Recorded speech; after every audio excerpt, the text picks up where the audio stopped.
Заврши распитот на лидерот на СДСМ Зоран Заев во основното јавно обвинителство. По половина час натрето изјави дека бил повикан за случај на обвинителството за незаконско финансирање на изборната кампања за изборите во декември 2016.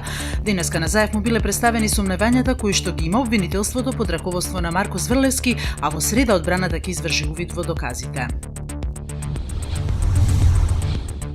Председателот на Албанија Бујар Нишани по средбата со македонскиот председател Ѓорѓе Иванов на маргините на самитот во Азербејџан ја предупредил Македонија дека не треба да се прави обид политичката криза да се претвори во етничка, го пренесува АФП соопштенијето од канцеларијата на албанскиот председател.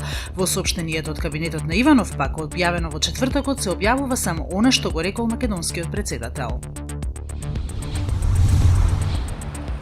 Најмалку 160 точки биле на дневен ред на седницата на техничката влада во вторникот. Освен прашањата од технички карактер, дел од точките кои биле разгледувани имале и политичка содржина, објави Алсат-М. Од владата вела дека биле почитувани сите законски процедури, но поранешниот министер од ВМРО-ДПМН Ненад Новковски тврди дека таа како техничка нема надлежност да носи политички одлуки.